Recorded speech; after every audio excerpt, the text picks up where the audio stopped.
ओम नमो भगवते वासुदेवाय नमः। अथ अष्टमो अध्यायः। पिछले अध्याय में हमने श्रवण किया कि श्री हरि के द्वारा बताए हुए उपाय से दक्ष प्रजापति के यज्ञ की पूर्ति किस प्रकार से हुई। श्री मैत्रेय जी कहते हैं, शत्रुसूदन विदुर जी, सनकादि, नारद, ऋभु, हंस, अरुणि और यति ब्रह्मा जी के इन नैष्ठिक ब्रह्मचारी पुत्रों ने गृहस्थाश्रम में प्रवेश नहीं किया, अतः उनकी कोई संतान नहीं हुई। अधर्म भी ब्रह्मा जी का ही पुत्र था। उसकी पत्नी का नाम था मृषा। उसके दंभ नामक पुत्र और माया नाम की कन्या हुई। उन दोनों को निरति ले गया, क्योंकि उसकी कोई संतान नहीं थी। दंभ और माया से लोभ और शठता का जन्म हुआ। उनसे क्रोध और हिंसा तथा उनसे कली, कलह और उसकी बहन गाली उत्पन्न हुए। साधु शिरोमणि, फिर दुरुक्ति से कली ने भय और मृत्यु को उत्पन्न किया तथा उन दोनों के संयोग से यातना और नरक का जोड़ा उत्पन्न हुआ। विदुर जी, इस प्रकार मैंने संक्षेप से तुम्हें प्रलय का कारण रूप यह अधर्म का वंश सुनाया। यह अधर्म का त्याग कराकर पुण्य संपादन में हेतु बनता है। अतएव इसका वर्णन 3 बार सुनकर मनुष्य अपने मन की मलिनता को दूर कर देता है। कुरुनंदन, अब मैं श्री हरि के अंश ब्रह्मा जी के अंश से उत्पन्न हुए पवित्र कीर्ति महाराज स्वयंभुव मनु के पुत्रों के वंश का वर्णन करता हूँ। महारानी शत्रुपा और उनके पति स्वयंभुव मनु से प्रियव्रत और उत्तानपाद ये 2 पुत्र हुए। भगवान वासुदेव की कला से उत्पन्न होने के कारण ये दोनों संसार की रक्षा में तत्पर रहते थे। उत्तानपाद के सुनीति और सुरुचि नाम की 2 पत्नियां थीं। उनमें सुरुचि राजा को अधिक प्रिय थी। सुनीति, जिसका पुत्र ध्रुव था, उन्हें वैसी प्रिय नहीं थी। एक दिन राजा उत्तानपाद सुरुचि के पुत्र उत्तम को गोद में बिठाकर प्यार कर रहे थे। उसी समय ध्रुव ने गोद में बैठना चाहा, परंतु राजा ने उसका स्वागत नहीं किया। उस समय घमंड से भरी हुई सुरुचि ने अपनी सौत के पुत्र ध्रुव को महाराज की गोद में आने का यत्न करते देखकर उसके सामने ही उससे डहा भरे शब्दों में कहा, बच्चे, तू राज सिंहासन पर बैठने का अधिकारी नहीं है। तू भी राजा का ही बेटा है। इससे क्या हुआ? तुझको मैंने तो अपनी कोख में नहीं धारण किया। तू अभी नादान है। तुझे नहीं पता कि तूने किसी दूसरी स्त्री के गर्भ से जन्म लिया है, तभी तो ऐसे दुर्लभ विषय की इच्छा कर रहा है। यदि तुझे राज सिंहासन की इच्छा है तो तपस्या करके परम पुरुष श्री नारायण की आराधना कर और उनकी कृपा से मेरे गर्भ में आकर जन्म ले। श्री मैत्रेय जी कहते हैं, विदुर जी, जिस प्रकार डंडे की चोट खाकर सांप फुफकार मारने लगता है, उसी प्रकार अपनी सौतेली माँ के कठोर वचनों से घायल होकर ध्रुव क्रोध के मारे लंबी लंबी सांसें लेने लगा। उसके पिता चुपचाप यह सब देखते रहे, मुख से एक शब्द भी नहीं बोले। तब पिता को छोड़कर ध्रुव रोता हुआ अपनी माता के पास आया। उसके दोनों होंठ फड़क रहे थे और वह सिसक सिसक कर रो रहा था। सुनीति ने बेटे को गोद में उठा लिया और जब महल के दूसरे लोगों से अपनी सौत सुरुचि की कही हुई बातें सुनी, तब उसे भी बड़ा दुख हुआ। उसका धीरज टूट गया। वह दावानल से जलती हुई बेल के समान शोक से संतप्त होकर मुरझा गई तथा विलाप करने लगी। सौत की बातें याद आने से उसके कमल सरीखे नेत्रों में आंसू भर आए। उस बेचारी को अपने दुख के पारावार का कहीं अंत ही दिखाई नहीं देता था। उसने गहरी सांस लेकर ध्रुव से कहा, बेटा, तू दूसरों के लिए किसी प्रकार के अमंगल की कामना मत कर। जो मनुष्य दूसरों को दुख देता है, उसे स्वयं ही उसका फल भोगना पड़ता है।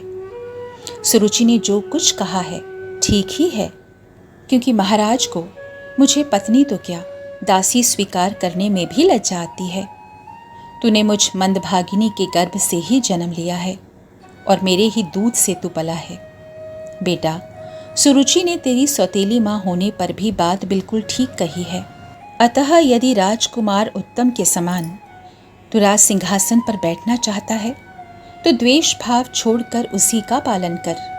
बस श्री अधोक्षज भगवान के चरण कमलों की आराधना में लग जा।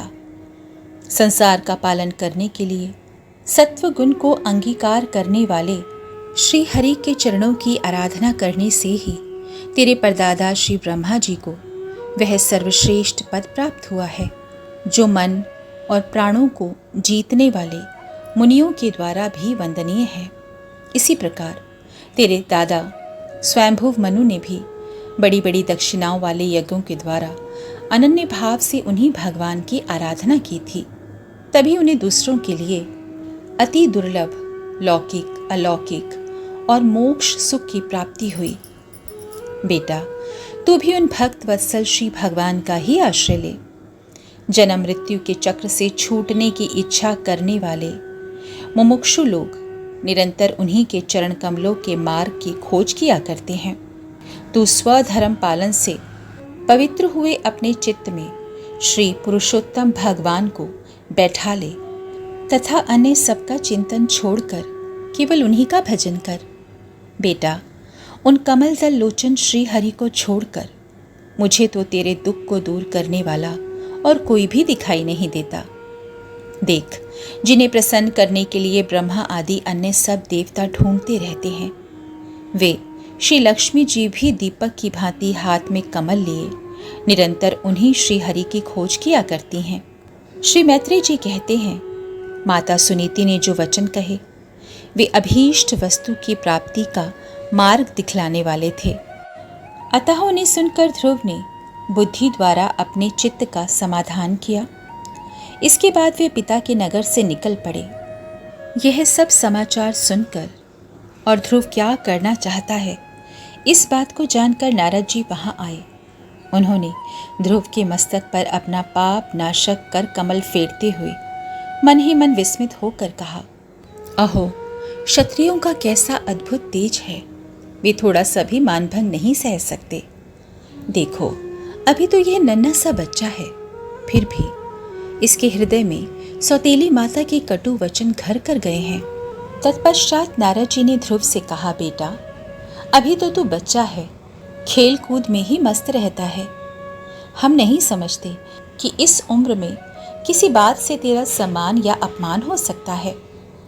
यदि तुझे मान अपमान का विचार ही हो तो बेटा, असल में मनुष्य के असंतोष का कारण मोह के सिवा और कुछ भी नहीं है।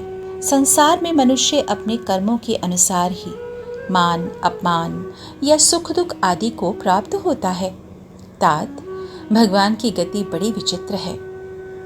इसीलिए उस पर विचार करके बुद्धिमान पुरुष को चाहिए कि दैववश उसे जैसे भी परिस्थिति का सामना करना पड़े उसी में संतुष्ट रहे।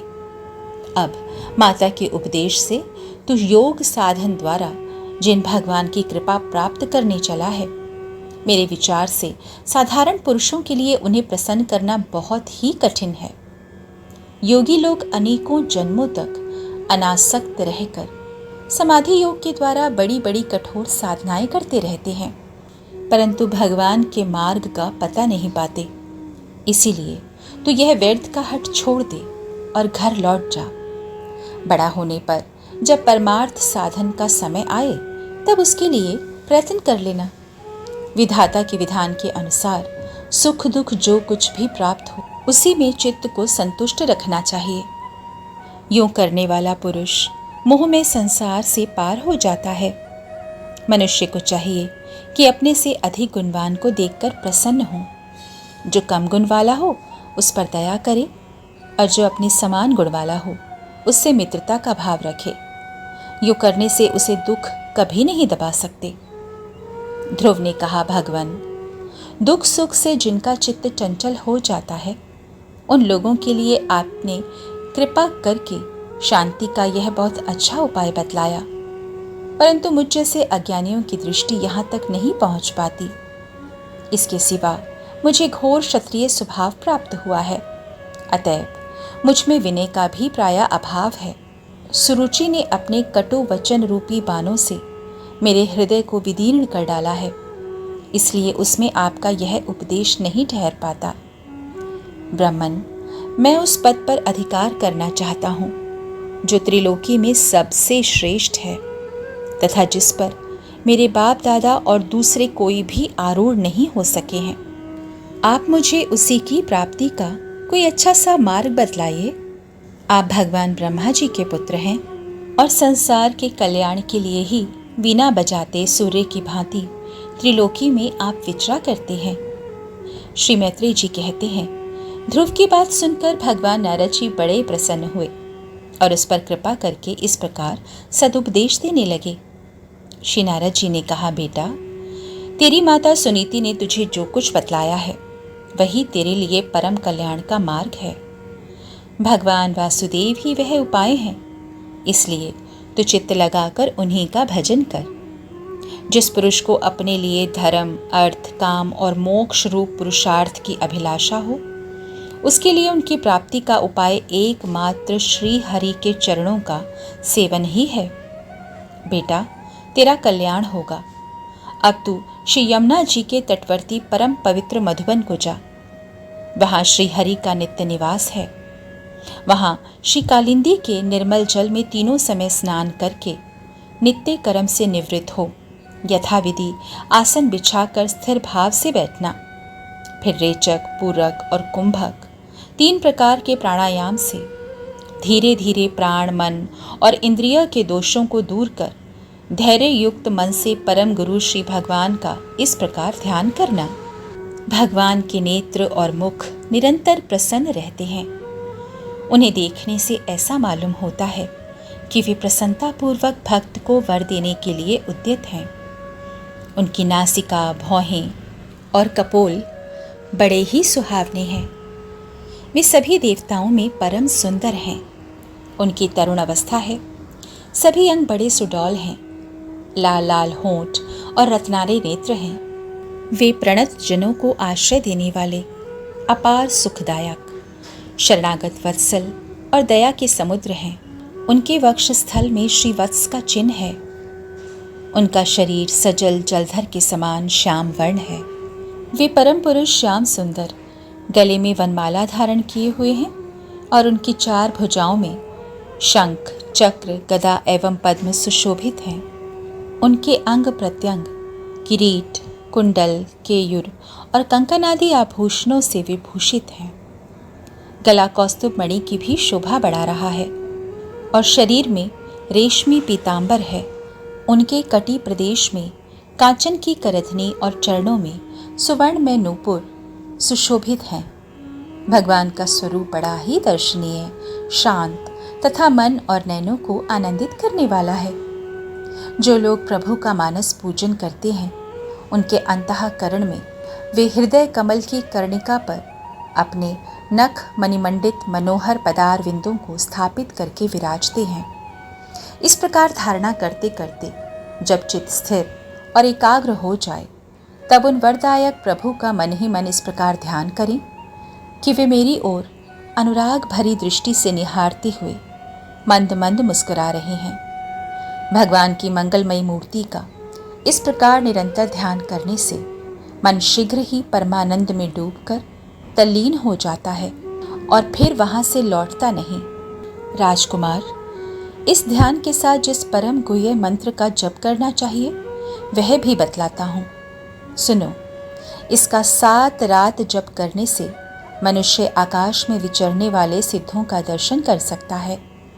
वह मंत्र है, ओम नमो भगवते वासुदेवाय। किस देश और किस काल में कौन वस्तु उपयोगी है, इसका विचार करके बुद्धिमान पुरुष को इस मंत्र के द्वारा तरह तरह की सामग्रियों से भगवान की द्रव्यमयी पूजा करनी चाहिए। प्रभु का पूजन विशुद्ध जल, पुष्पमाला, जंगली मूल और फलादि, पूजा में विहित दुर्वादि अंकुर, वन में ही प्राप्त होने वाले वलकल वस्त्र और उनकी प्रेयसी तुलसी से करना चाहिए। यदि शिला आदि की मूर्ति मिल सके तो उसमें, नहीं तो पृथ्वी या जल आदि में ही भगवान की पूजा करें। सर्वदा संयत चित्त, मननशील, शांत और मौन रहें तथा जंगली फल मूल आदि का परिमित आहार करें। इसके सिवा पुण्य कीर्ति श्रीहरि अपनी अनिर्वचनीय माया के द्वारा अपनी ही इच्छा से अवतार लेकर जो जो मनोहर चरित्र करने वाले हैं उनका मन ही मन चिंतन करते रहें। प्रभु की पूजा के लिए जिन जिन उपचारों का विधान किया गया है उन्हें मंत्र मूर्ति श्री हरि को द्वादशाक्षर मंत्र के द्वारा ही अर्पण करें।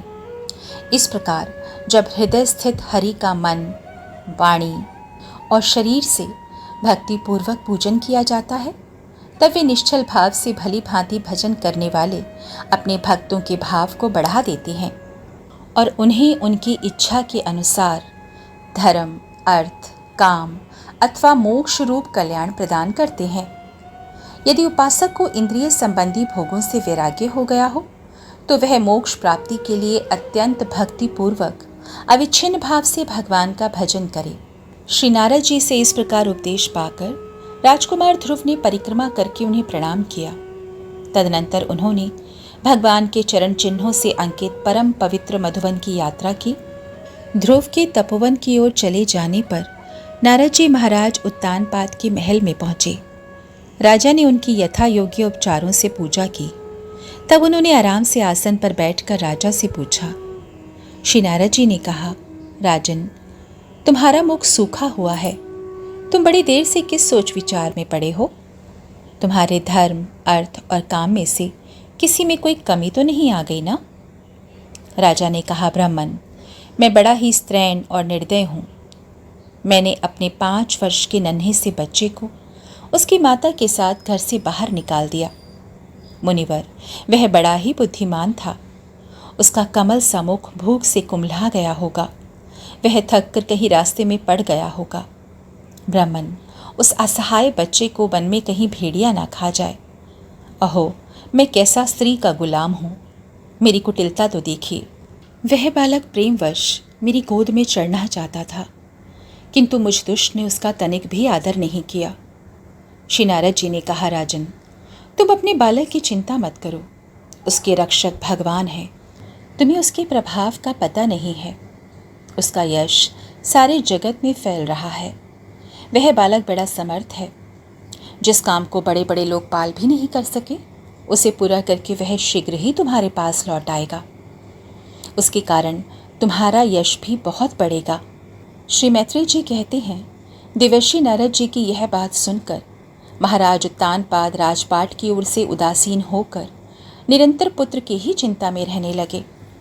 इधर ध्रुव जी ने मधुबन में पहुंचकर यमुना जी में स्नान किया और उस रात पवित्रता पूर्वक उपवास करके श्री नारद जी के उपदेशानुसार एकाग्र चित्त से परम पुरुष श्री नारायण की उपासना आरंभ कर दी।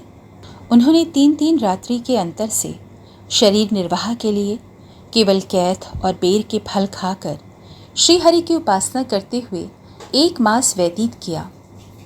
दूसरे महीने में उन्होंने 6-6 दिन के पीछे सूखे घास और पत्ते खाकर भगवान का भजन किया। तीसरा महीना 9-9 दिन पर केवल जल पीकर समाधि योग के द्वारा श्री हरि की आराधना करते हुए बिताया। चौथे महीने में उन्होंने श्वास को जीतकर 12-12 दिन के बाद केवल वायु पीकर ध्यान योग के द्वारा भगवान की आराधना की। 5वां मास लगने पर राजकुमार ध्रुव श्वास को जीतकर परब्रह्म का चिंतन करते हुए एक पैर से खंबे के समान निश्चल भाव से खड़े हो गए। उस समय उन्होंने शब्द आदि विषय और इंद्रियों के नियामक अपने मन को सब ओर से खींच लिया तथा हृदय स्थित हरि के स्वरूप का चिंतन करते हुए चित्त को किसी दूसरी ओर ना जाने दिया। जिस समय उन्होंने महदादि संपूर्ण तत्वों के आधार तथा प्रकृति और पुरुष के भी अधीश्वर परब्रह्म की धारणा की, उस समय तीनों लोग कांप उठे। जब राजकुमार ध्रुव एक पैर से खड़े हुए तब उनके अंगूठे से दबकर आधी पृथ्वी इस प्रकार झुक गई जैसे किसी गजराज के चढ़ जाने पर नाव पद पद पर दाईं बाईं ओर डगमगाने लगती है।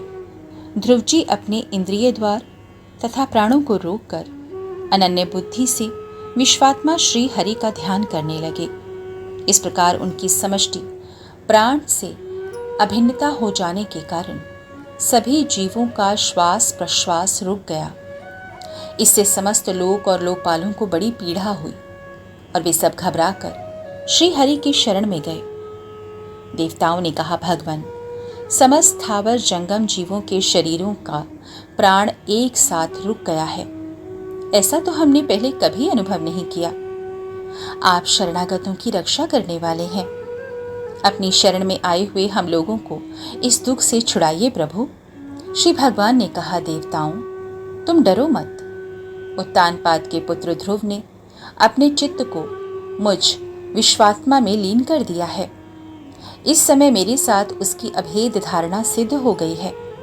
इसी से उसके प्राण निरोध से तुम सबका प्राण भी रुक गया है। अब तुम अपने अपने लोगों को जाओ।